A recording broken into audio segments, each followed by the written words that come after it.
Hello! I'm late. I am 9 minutes late by my own schedule. So, I guess I'm fired. No. It's okay, Roy. We appreciate the work you've been doing, so we're going to keep you around. Alright, so let me get this fixed here so people have some idea what the heck I'm talking about tonight and where I am in the show. This show is called Escaping Dystopia. I am your host and raconteur. My name's Roy. How you doing? Welcome this evening. So it's been a couple weeks and nothing really has happened. Not that's too important. We'll see.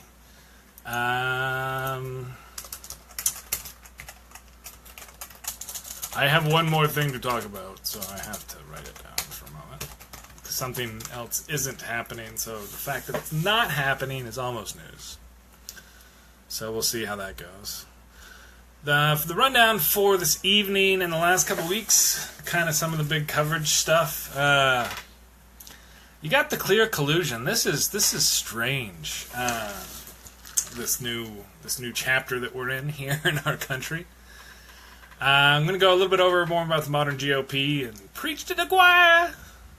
Talk about the devastation of Mosul a little bit. There's been very little coverage from I've seen from that kind of stuff. I'm going to read a little bit about that. The Voting Suppression Commission update. Had some major effects here in my home state, so we're going to talk about that a little bit. Winter has come to ICE. The Immigration and Customs Enforcement division. What are they? I don't know. I'm going to talk about that and what's been going on. What's up, D. Lauren? Yo. Welcome to the show. Always good to see people from Dallas dropping by. Are you still in Dallas? Hope you're still in Dallas. Or around thereabouts. Anyway, see you hustling all the time. I'm going to do a little bit about the nature of... yes, the media lying about the media. Everybody loves to bash on the media, and I'm going to do a little bit of that tonight. There's something that they've been doing that's a little nasty. The CRISPR GIF. I'll talk about that. A little bit about weeds. Some good news for the bobbies. And something else that's just not probably going to happen. We'll see how that's going to work out. And with that being said... See, we need a whole band, right? Like, not like even... What do you think, guest host? Right? You have to do something. Oh, good. Dallas is alright. We had to move away, but it's okay. It's all good. Come on up to Colorado. Colorful Colorado. It's a joyous place.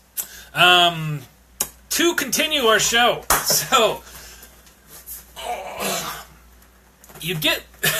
What happens, right? I mean, this is just such a weird life to live where, you know that the New York Times is about to write a story about this meeting that you took with someone you thought was a Russian lawyer who was going to give you dirt on Hillary Clinton. And to get out in front of the story, what you do is publish your own emails before they get a chance to, which indicate very clearly in black and white that the Trump campaign, including the campaign manager and the son-in-law and the son, all really wanted to collude with Russia during the election.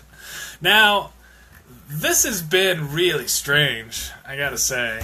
I mean, I've had a number of conversations with some of these guys, but I guess it's refining a little bit of who will even try to defend this stuff anymore. But even now, right, so it's so clear that they wanted to, at the very least, they wanted to. That's kind of like, and there's been a couple good metaphorical examples I've heard for this where, I don't think the people that Chris Hansen busted, right, with the Catch a Predator get to be like, well, Your Honor, he wasn't really a young girl, and... He didn't give me any of that stuff, so No, I mean, it's like, but you showed up at the hotel, right? And it was your boss's hotel, right? Your dad's hotel? That's what's funny, too. There's also the fishing example, right? Because I go fishing occasionally. I suck at it. I'm not very good, but it's fun, and it's gorgeous here, Colorado, again.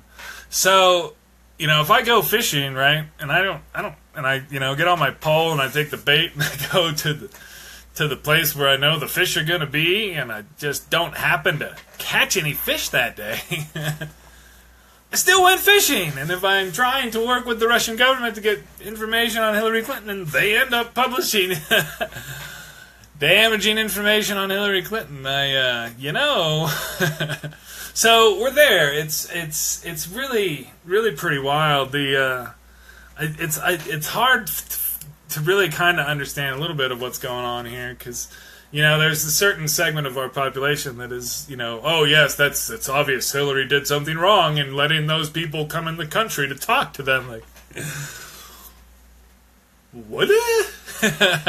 We'll get to that a little bit, but there's I posted a GIF about it earlier, and that was just one of the Fox Chiron things. But with the lack of coverage for this that happens in conservative media, again, everybody who's going really hardcore for Trump, a lot of those people aren't seeing any of this kind of stuff and seeing how ridiculous it is. So the bifurcation of the American public continues to go. I think this is somewhat strategic on Bannon's part, but we'll see how that plays out.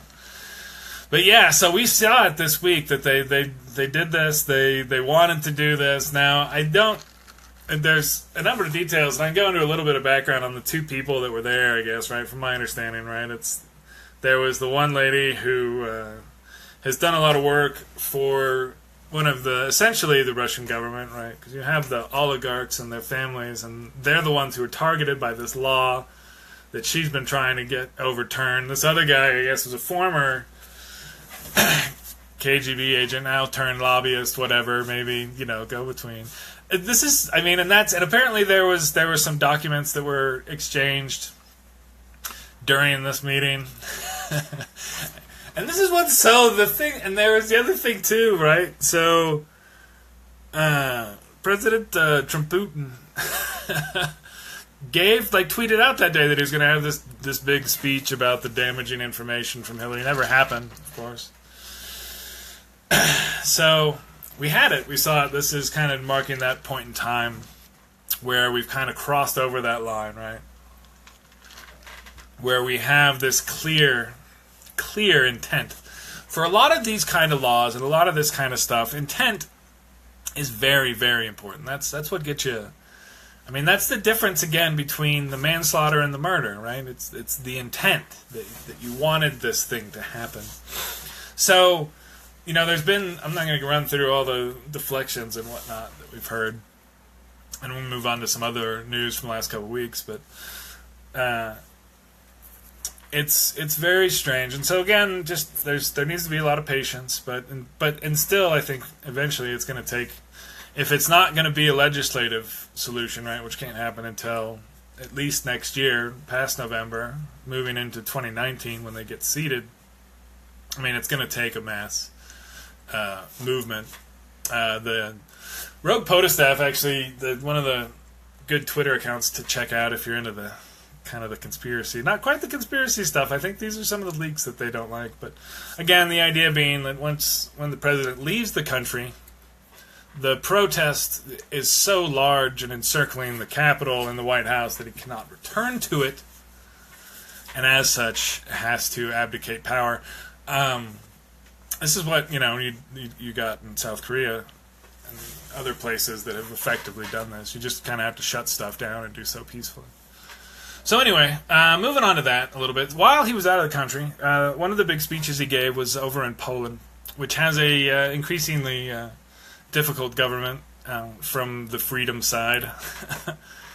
And he gave some of the stuff that he was talking about there really touched on what I've talked about here from kind of the start of the show here, is a little bit about this ethno-nationalist worldview and this idea that Russia is in this context, this frame of reference for looking at how to approach geopolitics. Russia and Poland also were natural allies of the U.S., while his other darker-skinned areas are not so much. And so he gave this speech in Poland, spoke directly about it, somewhat ridiculous. There was a lot of stuff that happened over at the G20 that I think was a little bit ridiculous and embarrassing. The rant by an Australian reporter went pretty viral, and a few other things that were just kind of silly. Trump is taking a lot of beatings that some of them maybe he probably doesn't deserve, but at the same time, when you deserve so many and you refuse to take any kind of responsibility, you end up with this next little point, which is that whole Pew poll from the other week where Republicans now don't like college. And then the concept and the fact that people go to college and learn things that they don't like. And now they're, that kind of poll is, do you think, college is a positive influence on American culture? And now that's flipped, and they do not, as a group, think that is a positive influence. This is difficult too, because this builds into why so many of these folks who follow this ideology have kind of been left behind by the information age, and we've had this prosperity gospel pushing on it, and that's another one of the pieces in the website. I'll link a couple of these, and I did link this one before this week on how the evangelicals fall for this stuff. Because on that one side, you do have that ethno-nationalist kind of worldview for the foreign policy, but for the domestic support, you have that prosperity gospel and those folks building the core of this GOP support, with the idea being, right, that, and this is what's so difficult, too, when we have... Now, this is a curious thing. I actually happen to think that wealth disparity that we have, the current wealth disparity that we have in this country, is one of the biggest problems that we have. And resolving it in a peaceful manner, I think, is the best way to build a more robust and peaceful society. Now, I've talked to a number of Republicans. I don't think that from the right wing they see income or wealth equality as a problem at all. And that's one of the things, and it goes to... there's a parallel here, I think, between global warming and that they don't think it's a problem at all, although more of them are starting to. And there are some on the right that do see the wealth inequality as a thing. But the ideology as a whole just rejects both concepts as problems worth solving. So any type of policy that then tries to address those problems when people don't actually think those are problems causes a problem, right? So... why are you trying to do that? You just want to tax to destroy the economy. No, we actually think this is a real problem, and the economy will actually be better if there are more people who have money to spend on cars that they make enough money to pay for with the job that they have because their wages are high enough. It's just this cycle that kind of falls out, and the prosperity gospel gets away from that. That's one of the things that kind of covers for it, right? The people who get left behind, these are the same people. Again, this core Trump supporter who believes that one can see the goodness in another by the wealth that they have generated or created in their life. And I will say this, created is a different word than generated or kept. I think actually each of those three different concepts, that notion of wealth generated, wealth kept, and wealth earned, as you will. I think those are all different concepts, but the prosperity gospel gives the notion of goodness to those who have kept that money. So you have these people who think, well, he couldn't be a bad man. He wouldn't be so rich. That's kind of, I'm talking about, kind of your Joel Osteen and the guy out in California and a lot of those. And Robert Tilton was one of the crazy ones back in the day. But that ideology just opens this up to these people who were left behind by this wealth inequality, which they are told is not a problem, but is in fact a sign of, in a certain sense, they're, they know they're bad, so it's kind of, I guess it is my fault. And there's another aspect of our economy that's really opened this up, and a friend at work mentioned this, and this was the difference between kind of the nerds and the jocks, so to speak, but it's not so much that part of high school bifurcation. Once again, that's twice, and I'm using this word totally wrong, but it's a fun word. I've got to think about it a lot. So. the people who were like the nerds versus the shop kids, right? The nerds nowadays are doing fine. Back in the day, and you're talking 50s, 60s, 70s, the shop kids didn't have that path to management, but they still had a path to a middle-class lifestyle through a good union job. And through a good job like that could provide. But now that path no longer exists, right? As we've both automated and globalized and taken away a lot of that path for people who haven't kept up with the education side of it. And again, you have a lot of the GOP turning against education as a positive influence, which leaves these people behind, which leaves them so, and this cycle has been going on for generation 2 now. I mean, since the 80s, I think really it started to kick in. So we're looking at almost 2 generations of this stuff. So you could have kids who, grandpa was in a union and blah, blah, blah, but since then they've turned all the way against that to where they're totally against the minimum wage, but have no money and don't have college, but don't think people could get free college, but don't have health care and don't think people should get free health care. And it's how... So it leaves them really, really open. And this is why I go, and this is where I've kind of built into this notion of this bankrupt ideology where there's nothing on all of this. And then you put on top of this, and what wraps this whole thing in this bow, is this quote, and I'll tell you real quick, and it's, that move from privilege to equality feels like oppression, if you don't know what justice is. But we, as a society, right, as a culture, moving very much, and I don't think anybody will argue with this, that we are moving away from the white male-dominated culture towards something different. The backlash towards that is also wrapped into this whole class destruction, job destruction, globalization, all of these things have built into this. It's funny, I've had a couple of Trump people talk to me about how I don't understand these folks and don't get it, and, it's... I mean, I don't talk like I'm from Texas. It's funny, it is fun doing that, so being from the South and growing up and knowing people like this, it's not a question. It's just talking about it. And figuring out how to communicate with them has always been difficult. But I don't know that certain older generation is going to be communicatable at this point. Especially now that, the media has just gone off the rails for a lot of folks. And they've just decided to not, because when people have promised you things over a long period of time and then those things don't come true, like the GOP has to this same class of people that I'm talking about, who should all be millionaires now that they're retiring and finding out they're not, and that they're actually going to be stuck on the Medicaid that is going to pay for their nursing home because their money's going to run out, which is why so much of Medicaid pays for nursing homes for old people whose money runs out, who were in the middle class, who didn't have that much. This is why I think, and I'll talk to you about it a little bit later, but the GOP healthcare doesn't look like it's going to come up for a vote. That's about all we'll talk about that. But anyway, so a lot of these people have been left behind, and it's gonna get rough. We'll see what happens. They were promised a lot, and you can only blame the media so much. This is the big tension. If there was a Walter Cronkite in this world and he was reporting on what was happening, this wouldn't be happening anymore.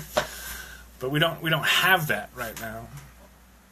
Speaking of which, I'm going to talk a little bit about, and this is a complete change of pace, and I went way longer on that other thing, but the devastation of Mosul. You should look into what your tax dollars have been doing. There is, again, this ethno-nationalist attack, and I'm pretty sure he said bomb them back to the Stone Age at some point during the campaign. We did that to the city of Mosul. They have taken it back from ISIS, street by street, line by line, air support the whole way, which, look at the streets, there's just not much left. And also, let me read you this. Civilian casualties from the U.S.-led war against the so-called Islamic State are on pace to double under President Donald Trump, according to an Air Wars investigation for the Daily Beast. Air Wars researchers estimate that at least 2,300 civilians likely died from coalition strikes overseen by the Obama White House, roughly 80 each month in Iraq and Syria. Now that's a lot. That's 8 years, however, of an escalating and back and forth war. I want to see a little bit more of these numbers, but this is the other part. As of July 14th, more than 2,200 additional civilians appear to have been killed by coalition raids since Trump was inaugurated. Upwards of 360 per month, or 12 or more civilians killed every single day of his administration. So you're seeing roughly in 6 months of Trump conducting this same conflict, you're seeing a sixfold increase in the casualties, and that's built on this notion of, well, can we do it? Well, what are the casualties going to look like? Well, probably like this. Well, do we need to? Well, probably. And one guy's going to make a decision one way, and the other guy's going to make a decision the other. And what the president has currently done has delegated this entirely. So what you're seeing is probably about the most intense kind of attacks that you're going to have. Because I think he's basically said, hey, you guys do what you want. I really think he has said that.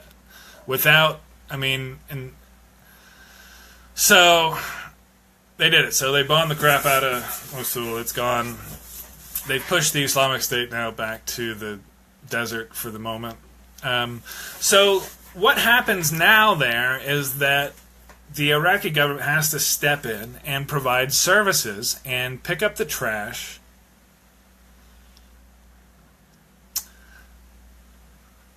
You should link. Yeah, I do. I try to actually have some stuff I need to throw up. And Thomas makes a great point. I need to put up the links of the stuff I'm talking about. I actually have them up on my page, and the goal is to do the live show and then put up my website version like 2 or 3 days later that has all the links. But I should probably put up the links when I do the show from the get-go so people can read along with some of the stuff that I'm talking about. And especially the other stuff as well. So you're right. I think that's a good point, and I'll try and do better. Completely destroyed my train of thought, though, so that's okay. It probably needed to be. If anybody else remembers. It is why I write stuff down and go on these. So we have to keep an eye on what's going on anyway, with our Middle East military strategy, and if this stuff, this is a lot of people that are dying in our names with our money. So we need to be paying attention to this more than what somebody types into their phone. Really. All right, it's been 6 months. He's not going to stop. No, yeah, no, you're right. No, I'm not, no worries, Thomas. It's all good. That's a good idea, and I should put it up there. I can't type right now, so I'm trying to do it that way. But I'll throw up, I think next time I'll try and throw up the links, too, in the outline, and we'll see. I'll try, man. Just kidding. It's all good. It's all good. I'm in my basement ranting. Like, I would probably be doing this without having the thing on, but, this is an outlet for me. Outlet. So to move on to our other next topic, which is going to be the Voting Rights Commission, which I can't even. It's the Voting Suppression Commission. This thing. So they sent out these letters to all the secretaries of state to send them all the public available, blah blah blah blah, with a bunch of like wiggle words. Thanks, Mario. You're too kind. It is fun, though. I do appreciate it. And I do, I have a couple people who've said stuff that make me want to keep doing it. So that's why I'm back. I'm not going to go away. If I disappear and I forget one, you can be like, Roy, didn't you do one last week? And I was like, well, I was at the lake, and it was nice. And I was like, And sometimes on the news stuff, it's interesting. I was going back, because I go back kind of through my feed, because I try and get what I think, everything that I think is worthwhile of noting in the feed. And I go back and look over last. And doing it from 2 weeks back is different than doing it for 1 week. And you know, things, cross that threshold of of what's real or news. This Voting Rights Commission, this is real. This is news. In Colorado, let me read you this. Since June 28th, when the panel's letter was sent to all states requesting voter information, until last Friday, Colorado has seen 3,738 voters strike their names from the rolls, and another 200 voters requesting their information be made confidential as made confidential as is permitted by law. That's not my typo. Which means they're still registered, but their names will be removed when the state releases public voter roll data. More than 2,000 Democrats and nearly 400 Republicans withdrew in Colorado, according to the Secretary of State's office. The Denver Post reported last week on the cancellations, finding at that time more than 3,000 had left the rolls. So that's 3,000. Now, this is not like to say, in Colorado, actually, and this is part of this is Colorado makes it incredibly easy to re-register and amazing to vote. I believe Colorado we have the highest percentage of potential possible voters registered. So it's not like you're talking about a place where this is like, oh my God, 3,000. No, this is, I think even with this, we're probably still the highest. But this is a reaction to this, right? Because you have them throwing it up there, and the White House, so this is one of those things that's hard not to just yell, right? To not be like, this is so bad, and they put up people who complained about this commission's actual contact information on the White House website. Now, there's a internet law. It's a bit of wisdom. I'm trying to think offhand whose name to apply it to. But it's a very good one to help you if you are someone who gets agitated on occasion. Here's a good thing to understand about reality and other human activity. It is much easier, it's much more likely, most activity, especially something bad, is much more likely to be incompetence than it is malfeasance. Which is to say, people are more likely to just be idiots than they are to be evil. And that's true for a lot of bad things. Now, it's not to say that people don't. This is where a lot of there's all a law, courts of law sort this out. But generally, for general life, realize more likely to be idiot than evil. This kind of thing crosses a little bit of that line because you're talking about people who are literally complaining about their information being made public, and then you're turning around and making their information public. And this is something that has already happened with this Voting Rights Commission. And they've already had these thousands of people pull their names off the voting rolls. Already. To go with a different angle of this, what's going on, what this is quite the cover for, since everything's cover for something else right now, but it's not. It's just a bunch of right-wing ideologues pushing an ethno-national state, pushing the U.S. to a fascist, blah, blah, blah, so we should escape the dystopia. Anyway, the Department of Justice, in the latest sign that President Trump's Justice Department under Attorney General Jeff Sessions is backing off the Obama administration's aggressive defense of voting rights, the DOJ filed a motion Wednesday, this is last week, standing up for an exemption for the Texas legislature recently passed to its 2011 voter ID law, which has the subject of a years-long legal battle. So anyway, we're going to stop going after, the U.S. is going to stop going after Texas's law, which was specifically designed to deny voting power to non-Republicans. And based on racial lines. And a lot of the emails, again, go look them up for New York or North Carolina and Texas. Go read it. The rulings are there. The rulings are now going to be ignored. So if you thought you could turn Texas blue, you can't now. That's how important a lot of this stuff is. Speaking of which, ICE has been given free rein, and this is moving on a little bit. ICE is the Immigration Customs Enforcement group here in the U.S. They've been basically given, I think, carte blanche, that if you don't have papers, you're going to get kicked out. They recently tried to change the law, so if you don't have standing for whatnot, you can get kicked out without a judge seeing you, to speed this up. So here's the problem that we have. So Obama, as some assholes will occasionally call him, was the deporter-in-chief, right? Because he deported, I believe, more people than anybody else. Because they actually did a really thorough job, one could say, of enforcing immigration law inside the country. Now, they did so humanely, and they targeted a lot of the bad people, right? The bad hombres. Again, you have to understand, reality doesn't matter to the right wing. And the fact that Obama did this for 8 years, consistently without making headlines, and just racking up big numbers for cleaning out whoever that was crossing the line, didn't matter. That's not going to change the build the wall. It's not going to stop the juggernaut. Again, and these people don't believe media information, so they'll believe that Obama deported all these numbers. Well, they just came back in, that's why they're still here. No, not really. And actually, we got to the point where we have this net illegal immigration was essentially zero under Obama because of the enforcement and because of the economy as well that went down. But because of that, there aren't all the people here in this country that Trump wants to deport that he said are here.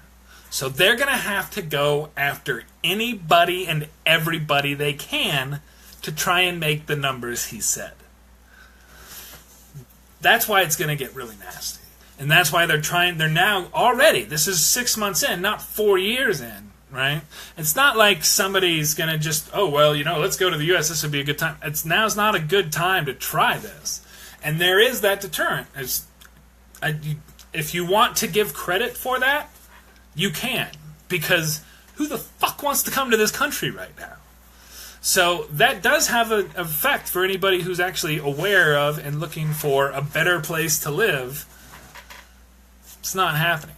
So you're not going to have people coming in at that rate. So they're going to get harsher and harsher with who they're going after.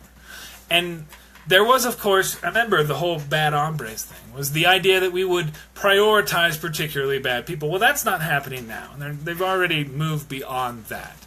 And even the people who are in charge are saying, they violated the immigration law, that makes them bad hombres, so the fact that they're here, that's enough, and that's it. So they lied about that.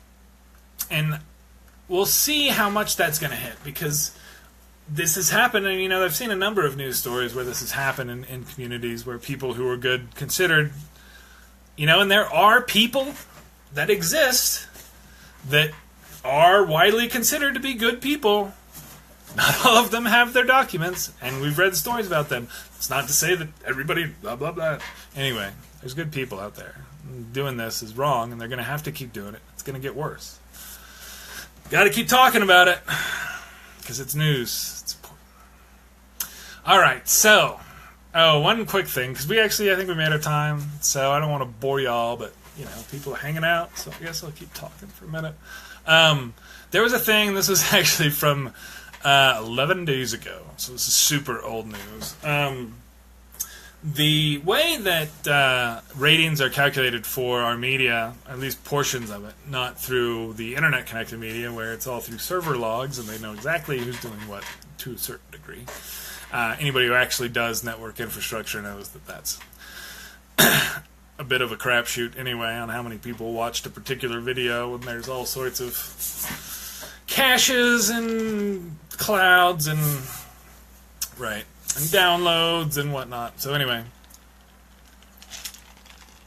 for the old media world, there was this thing called the Nielsen ratings. You've probably heard of them. They are somewhat ubiquitous. All the major news networks have been lying about their shows. So the way that they do is they put in and they submit to Nielsen a listing of what shows are going to be on TV, and at certain times they'll have certain specials and they'll have different names and they'll have this, that, and the other. When they know that they're going to get their asses kicked by a special event and their news show is not going to have a good night, they had been misspelling the name of their news show. So when you average out throughout the season, the ratings, it stays higher, and then they get to say they're the most watched or the highest rated or blah, blah, blah, and they don't have those off nights pulling down the average. To a certain degree, you can see how that is perhaps a bit justified in that notion. Like, well, on nights where there's nothing else important happening, CBS is number one. Well, on average, when you just think about it, NBC.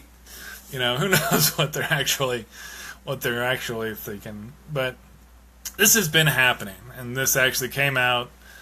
And Nielsen, there's a bit. I started my life. My degree was in this stuff, so I started out working for a company and did some of this stuff and worked. We did kind of whatever. I'm not going to go too far into that, but I understand how the Nielsen works and all that. But what you do need to understand are these ratings companies. Nielsen exists solely to give the ratings for the media companies, which the media companies then use to sell their advertising, because that's how they set ad rates, right?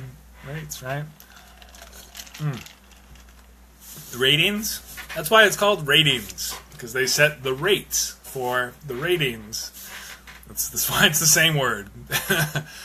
The ratings set the rates. And when the ratings go down, the rates go down. The money goes down, the problem goes, then people get fired. So anyway, they've been lying for a while. And these are the news media shows.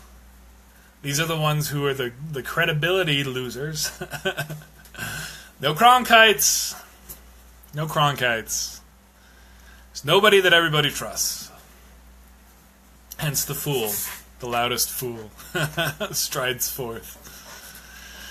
But on the other cool side, we figured out how to encode GIFs. You know, those little GIFs where you can press on the button and it makes an animated into bacterial DNA using the CRISPR technique. CRISPR, by the way, stands for, and I wrote this down with my computer, Clustered Regularly Interspaced Short Palindromic Repeats.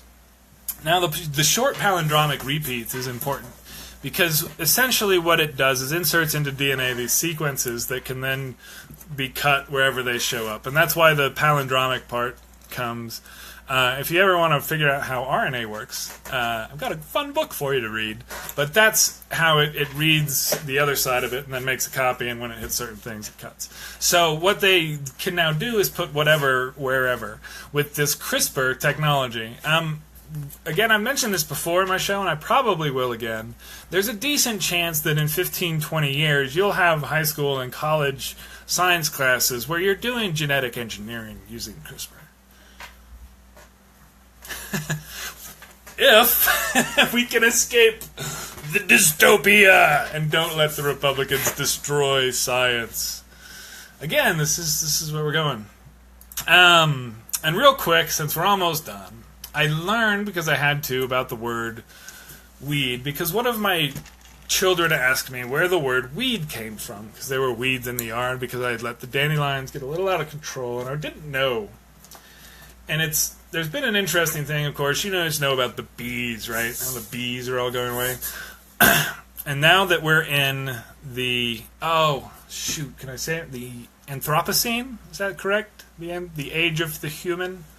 This is a bit of a science debate, although I think it's a little bit ended now with the global warming taking off, and whether or not we've moved into a new age as a species, which we call the Anthropocene, which is the age of man.